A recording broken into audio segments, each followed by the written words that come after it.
We'll move on to the regular agenda, and it's an update regarding the sports complex project. Yeah, so we just wanted to make sure we kept this item on here. I guess it's the 38th or the 39th time that we've had before guys go to look at the numbers. So this past couple of weeks, I just wanted to kind of update the council and the public as far as where we're at. January 21st, we met with Mammoth Construction Company and Sports Facility Company to work through the feasibility study timeline and review the data that we submitted. Tara actually submitted the data to SFC, so that way they can start preparing for their meetings out here on the 19th and the 20th of February. They're going to be contacting stakeholders throughout town to kind of work through some questions that they may have, get opinions.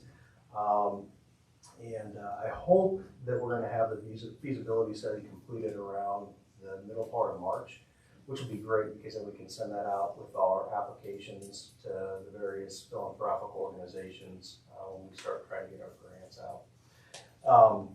And then also we met with Paul Grieger on the 21st as well too, kind of working through the financing portion of the sports complex project. We are looking at doing another band sale and then calling those bond anticipation notes with a bond sale then to occur after that. Based upon the numbers that Paul has been working through right now, we think we're going to have around $9 million through the band sale and the bond sale to put towards the sports complex project. So then on January 24th, we met again with Mammoth, and then this time Craig Bennett was a part of the conversation. He's our developer that we've been utilizing, employed by Miller & Associates. And we've been working through a subdivision timeline and then also questions that Mammoth had with relationship to the subdivision and vice versa. There were some questions that Craig had as well too. We were talking about materials for the build out of the infrastructure, pipe types, drainage questions, things like that.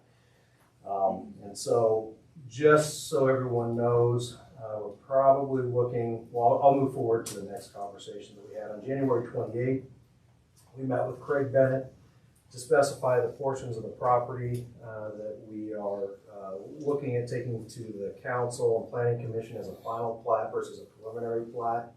Our plan is to go ahead and run preliminary plats in March and final plats in April, because we don't know exactly how the design is going to work or what that subdivision is going to include.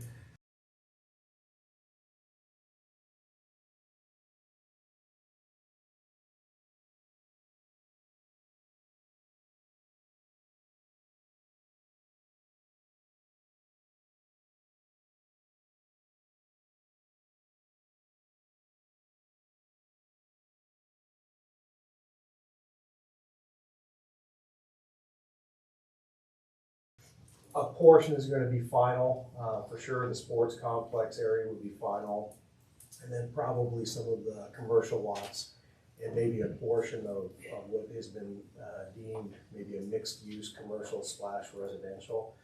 Those will all be part of the final plat, and then we'll be looking at what to do with the remainder of the property as it relates to residential properties and commercial properties. Let's see, February 3rd, that's today. February 3rd, we received word that the Municipal Infrastructure Aid Program grant awards are going to be announced on February 7th. We wrote the MyApp grant application for water and street extension coming off of Q Street. If we get more, then we'll see. I mean, it's all competitive. So if we get anything, that would be our first priority. If we got something more, then we could look at doing some additional water and street infrastructure as part of this project. Also, today we had an opportunity to speak with Senator Fisher's Washington,